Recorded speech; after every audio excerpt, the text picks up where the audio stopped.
नमस्ते दोस्तों। हमारे पूरे शरीर में 3 जगह पर हर्निया हो सकता है और उसमें से एक हर्निया होता है अम्बिलिकल हर्निया, यानी नाभि में होने वाला हर्निया। शायद आप में से भी कुछ लोग ऐसे होंगे कि उनको हर्निया है लेकिन उनको पता ही नहीं होगा, क्योंकि हर्निया के सिम्टम्स काफ़ी सब्टल होते हैं, इसमें तकलीफ इतनी ज़्यादा होते नहीं। इसीलिए बहुत से लोगों को सालों साल तक अम्बिलिकल हर्निया होता है, लेकिन वो डायग्नोस ना होने की वजह से उसके ऊपर अच्छे से उपाय नहीं कर सकते। तो आज का इस वीडियो का प्रयास ही यही है कि अम्बिलिकल हर्निया के लक्षण क्या होते हैं, कारण क्या होते हैं और उसके लिए सबसे बेस्ट ट्रीटमेंट क्या कराना चाहिए। तो चलिए वीडियो की शुरुआत करते हैं।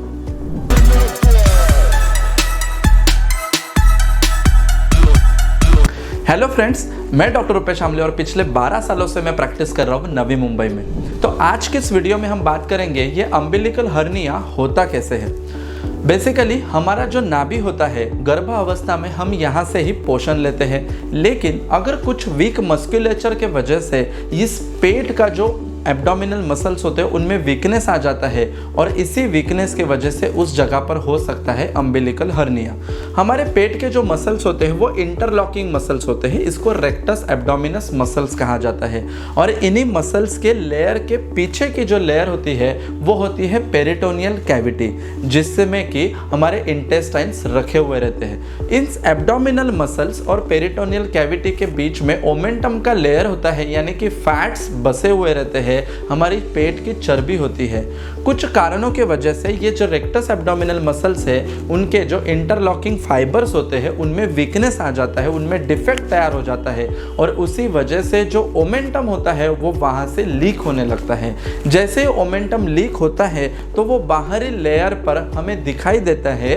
पेट को अगर हम अच्छे से निरीक्षण करते हैं तो बाहर से दिखाई देता है, क्योंकि नाभि एक गड्ढे जैसा होता है और जैसे ही फैट का लेयर या ओमेंटम वहाँ से बाहर लीक हो जाता है तो वो नाभि पूरी तरह से भरी हुई दिखती है या फिर वहाँ पर गांठ जैसे दिखती है, वहाँ पर कुछ उभार आए हुए दिखता है और यही कंडीशन को कहा जाता है अम्बिलिकल हर्निया। अम्बिलिकल हर्निया होने का सबसे पहला कारण होता है कंजेनाइटल डिफेक्ट, यानी कि जन्मजात बच्चों में भी अम्बिलिकल हर्निया हो सकता है। प्लासेंटा से जो अम्बिलिकल कॉर्ड निकलती है वो हमारे नाभि पर चिपकी हुई रहती है। जैसे ही अम्बिलिकल कॉर्ड को कट किया जाता है उसके बाद अगर उस बच्चे का एब्डोमेन का मस्कुलेचर वीक होता है तो उसी प्रॉब्लम के वजह से वहाँ पर हर्निया बन सकता है। अम्बिलिकल हर्निया होने का दूसरा कारण होता है एब्डोमिनल प्रेशर। बहुत सारे यंग बच्चों को जिम करने की आदत होती है और ऐसे में कंपटीशन की वजह से वो बहुत ज़्यादा वेट उठाते हैं। ये जब भी वेट हम उठाते हैं तो उस पर हमारा एब्डोमिनल प्रेशर बढ़ने लगता है। या कुछ लोगों का काम ही इस प्रकार से होता है कि उनको 100-200 किलो वजन उठाना पड़ता होगा, या प्रेगनेंसी, ओबेसिटी, ऐसी कुछ कंडीशंस होती है कि जिससे हमारे पेट का प्रेशर काफ़ी बढ़ जाता है और उसका ज़्यादा प्रभाव हमारे एब्डोमिनल मसल्स पर आ जाता है और इन्हीं कारणों के वजह से एब्डोमिनल मसल्स नाभि की जगह पर वीक हो जाती है और हो सकता है अम्बिलिकल हर्निया। अम्बिलिकल हर्निया होने का तीसरा कारण हो सकता है एब्डोमिनल सर्जरी। अगर किसी को कुछ प्रकार की पेट की सर्जरी करानी पड़ती है, किन किन कारणों की वजह से अगर ये पेट की सर्जरी होती है तो उस वजह से एब्डोमिनल मसल्स वीक हो जाते हैं। बेसिकली कुछ लेडीज ऐसे होते हैं कि उनकी बार बार डिलीवरीज होने लगती है, या फिर कुछ कंडीशन ऐसी होती है कि उनको उन व्यक्तियों को ज़्यादा बार ऑपरेशंस कराना पड़ता है और इसी ऑपरेशन की वजह से उनके मस्कुलेचर्स, पेट के मस्कुलेचर्स वीक हो जाते हैं और उनको होने की शक्यता है अम्बिलिकल हर्निया।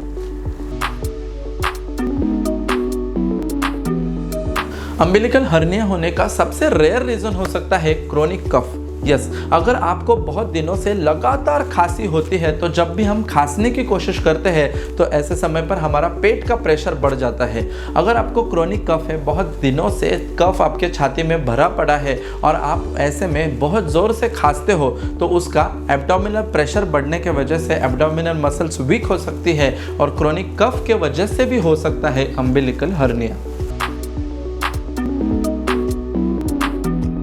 अम्बिलिकल हर्निया में लक्षण क्या होते हैं? तो इसमें सबसे बेसिक लक्षण होता है सूजन। नाभि के आजू बाजू के एरिया में सूजन होने लगता है। मीठा मीठा दर्द, बहुत से लोग ऐसे बोलते हैं कि उनको पेट में मीठा मीठा दर्द होते रहता है। रह रह कर ये दर्द कभी कम होता है, कभी ज़्यादा होता है, लेकिन कंटिन्यूसली चलता है। ऐसे स्टेज पर अगर नाभि में सूजन भी ना दिखाई होती हो, लेकिन फिर भी वहाँ पर अम्बिलिकल हर्निया की कंडीशन तैयार हो रही होती है। तो सूजन और दर्द, इसके अलावा नाभि के जगह पर अगर कुछ उभरापन दिखा देता है, वहाँ पर फोड़ी जैसा स्ट्रक्चर अगर तैयार हो जाता है, तो भी ये अम्बिलिकल हर्निया का एक लक्षण होता है। और उसके साथ साथ अगर हम नाभि को अच्छी तरह से निरीक्षण करें तो वहाँ की त्वचा अगर बाकी के त्वचा के मुकाबले अलग दिखती है, उस त्वचा पर अगर काला, नीला, पीला कलर का प्रभाव अगर ज़्यादा दिखता होगा, तो उस जगह पर अम्बिलिकल हर्निया तैयार हो रहा है।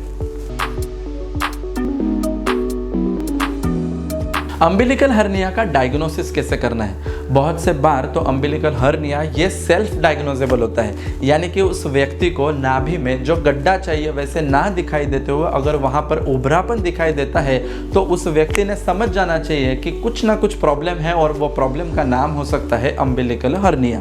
तो बेसिकली ये सेल्फ डायग्नोजेबल होता है। लेकिन डायग्नोसिस के लिए अगर हम एक पेट का अच्छी तरह से सोनोग्राफी कर लेते हैं, तो सोनोग्राफी के द्वारा ये अम्बिलिकल हर्निया कितने दिनों से था, वहां पर जो एब्डोमिनल डिफेक्ट है वो कितने बाय कितना मिलीमीटर का है, ये भी हमें कंफर्म हो जाता है।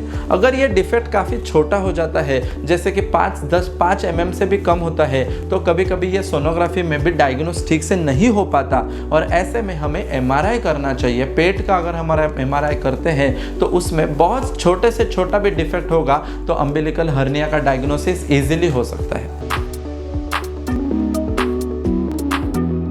अम्बिलिकल हर्निया का उपाय क्या करना चाहिए? तो वीडियो का सबसे इंटरेस्टिंग पार्ट, चलो डॉक्टर लक्षण और कारण तो समझ गए, उपाय क्या करना चाहिए? तो बेसिकली सबसे पहले आप रिलैक्स हो जाओ कि अम्बिलिकल हर्निया अगर आपको है तो ऐसे में आपको कंजर्वेटिव उपाय ज़रूर अपनाना चाहिए। अगर आपका अम्बिलिकल हर्निया बहुत से इनिशियल स्टेज पर है और उसके पीछे का कारण एब्डोमिनल का वीक मस्कुलेचर है, तो आप उसको आसानी से कंट्रोल कर सकते हो। लेकिन अगर एक बार अम्बिलिकल हर्निया डेवलप हो जाता है और अगर हम कारणों को कंट्रोल नहीं करते, तो आहिस्ते आहिस्ते वो बड़े डिफेक्ट में कन्वर्ट हो सकता है। तो बेसिकली आपका वीक अगर मस्कुलेचर होगा, तो कंजर्वेटिव उपायों में सबसे पहले नंबर पर आता है एक्सरसाइज।